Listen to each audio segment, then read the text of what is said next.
Hey, what's up guys? Just finished up a Kennedy staff. This is a custom Kennedy staff. It's installed with CFX. The owner is a private collector, so we're just gonna go straight into how I did this. I went a little bit left field with how I usually do things, so I hope that the owner of this guy appreciates what I did and you can see the reasons why I did it. So this is installed with one single CFX board, single battery, running two shtok MPXLs, one on each side. So they're wired in line. Everything happens on these blades simultaneously. This takes a 1-inch blade, yep. So my demo is going to be a little bit weird because I've got a 1-inch test blade like this, and then I've got a 1-inch full length blade, but I've only got one full length. So we will throw both of these in there at the same time so that you can see that everything fires up. It's just going to look a little weird, right? I made this guy to where it only opens, or it only needs to open right here where this flathead screw is. So what we want to do is just come in here with a screwdriver. We're going to loosen this flathead screw. It's not that long. I did cut it down. So you want to make sure you don't lose it. My fingers are numb from burning them with a soldering iron and everything I got on the tips of my fingers. But anyway, you can see how small that thing is, right? So you want to make sure you don't lose that. And then these two guys over here on this side, I cut these way down and put them in to hold the other side of this middle piece and this piece all come out as one, as you'll see. Well, let's just do that right now. So you take that little screw out and you just pull this entire thing out just like that. And what you've got here is this middle piece is held on by these two greeblies. I cut these down so they wouldn't interfere with the chamber, but they don't ever have to come out. This is all one piece and it can stay that way. What you've got here though, when you pull it out, of course you got this guy, right? So you've got your CFX board here. You do have easy access to your SD card. You can pop that in or out, do whatever you want to do. If you want to get to your micro USB slot though, you will need to pop the board up, and it's just a press fit down into the shelf. So I've done a few of these for you by now. So you should know, I kind of keep things the same no matter what saber I'm doing. It'll be a press fit for the board. You'll have a divot here for your tape if you ever need it. The tape's not needed right now, but I went ahead and put it on there just so you can see, where it goes in case you do need it. And it's on there nice and neat too, so it's not an eyesore. There is a lot of wires happening right here because I, wired basically twice as much. Where I've got just the NeoPixel over here by the board, over here where I had to come past the battery cradle, of course I got my shtok over here, and then I got my two switches, and then I've also got a speaker right here that you can barely see. It's a 24 millimeter Smuggler's Outpost bass speaker, and I have that thing cocked at an angle. And I did that for a few reasons. One, you can't point it straight up on this guy and have it shooting up against the back of this and expect to get any good sound resonance. So that was the first reason why I cocked it off at a diagonal. And the second reason is this thing did not want, it's barely big enough to hold that speaker. So I had good luck on the 89 Sabres Darth Maul with a 28 millimeter base when I cocked it diagonal, and then I was able to sand and shave the sides of the speaker to the diameter of the chassis without breaking the outer rim of the speaker. So I didn't, I can't think of the word, but I didn't sacrifice the stability or the structure of the speaker. I just molded it a little bit, right, so that it would fit in there.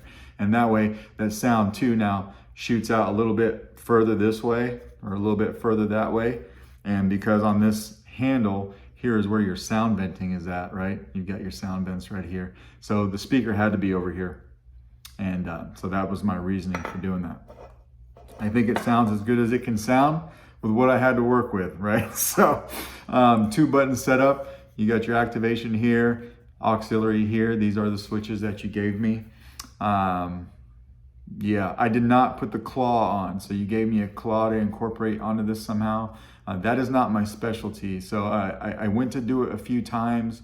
I got nervous. This is a 1 of 1, so I get even more nervous, right, when I can't replace something that I might accidentally break, and I don't want to practice on other people's stuff.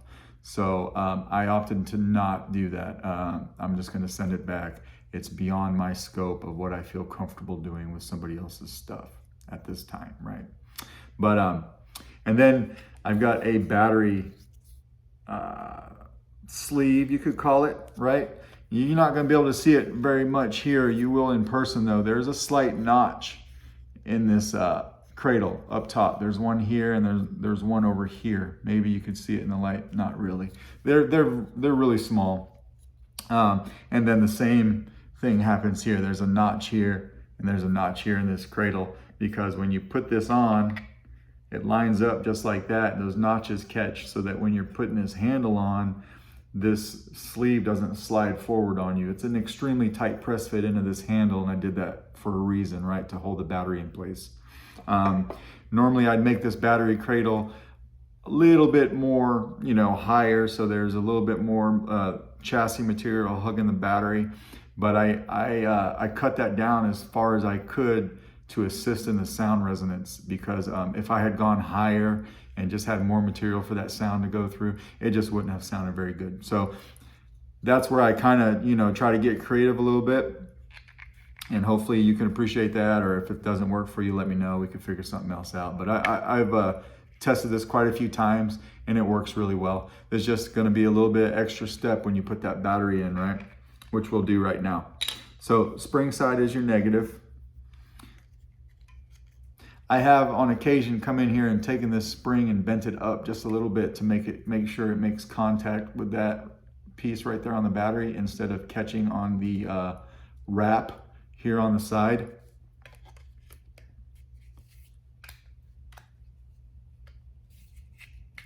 Let me put that in real quick.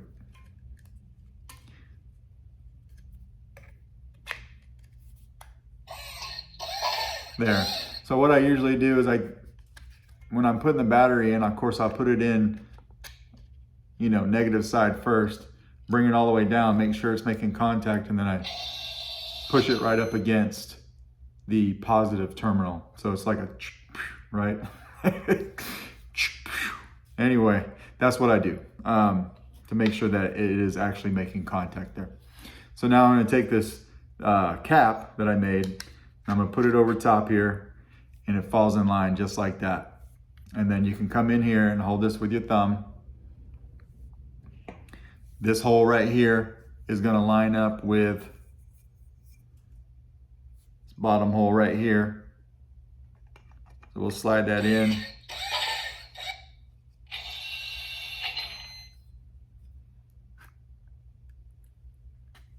It is tight, but it'll go.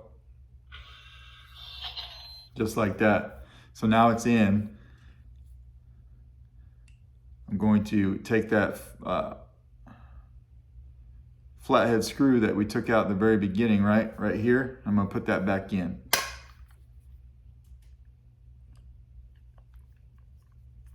Now, if you had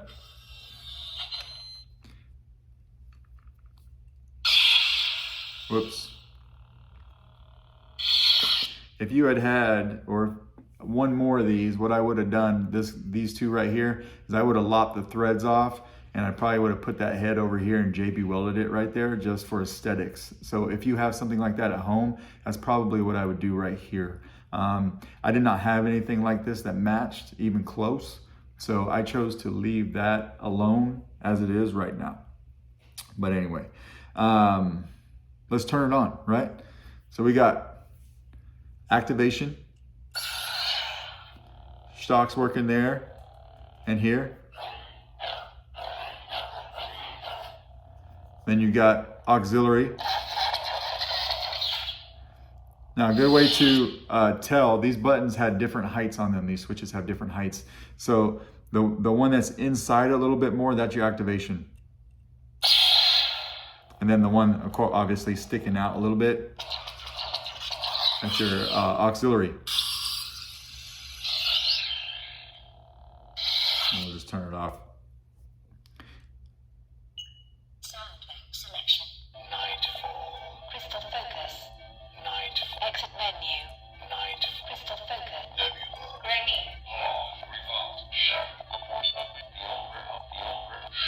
Youngling. This is General Kenobi. We'll stop at General Kenobi. Surely we can be civilized about this. Usually I put a sound font on here to test before this video. I apologize, I forgot to do that. Not a big deal, but you know, I usually just like to show off a little something different than the stock fonts, but we can get through it just like that. So we got this 1-inch blade right here. We're gonna lock it in with your blade retention screw that you've got right here, which is pretty nice. Battery meter. I have a bad feeling about this. This is working good. So we're gonna turn that off, and then we're gonna come. This is the last time Cody takes a day off. We'll come over here and we'll put the full length blade in.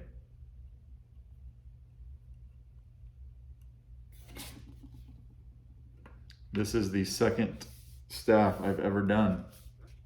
So hopefully I don't hit anything. We'll go pretty easy.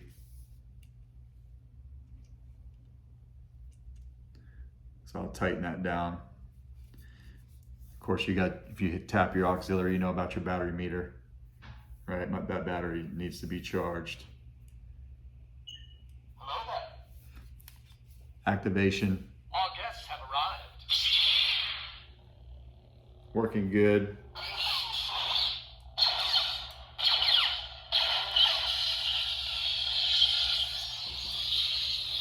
Very confident. Nice shine through. Again, this is where your sound venting is coming from. I did turn it, I don't think I have it at 100%. I don't typically, I don't typically do the 24 millimeter, the 24 millimeter speakers at 100%. Spectrum. Now you can see as we're cycling through the colors, it will cycle both. Both are working just as they should. If we go with a nice red, turn it off, back on. This is the last time Cody takes a day off. You can't win. Let negotiations begin. Spectrum. We'll go through a couple blade profiles. Blade profiles. Trying to get both blades in there. I like this one. We'll stop here. And we got a nice little bit of unstable on both of these guys.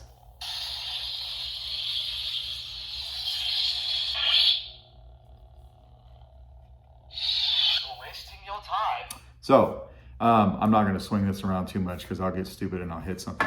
But as you can see, you know, everything's working.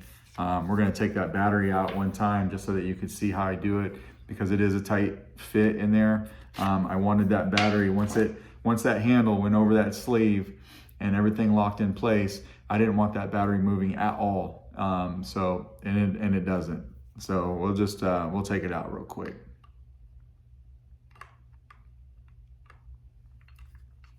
Now, if that sleeve moves forward when you're taking everything out, that's not a big deal, right? Because the only reason you'd be getting in here is to put a battery in or take one out anyway.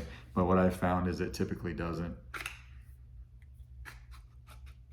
Yeah, see, I pulled it out just far with my finger. Just comes right out. And then we could pop the battery out just like that.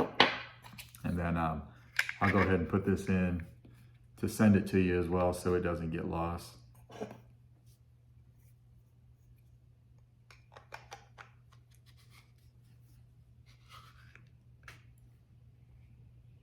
Just like that. I'll put the screw on off camera. But that is a functionality of your Saber. This was really fun to build. It was very unique. First time I've ever done anything like this. I've never ran 2 pixels off the same board before, so I learned something new there as well. Let me know if you got any questions. Thanks.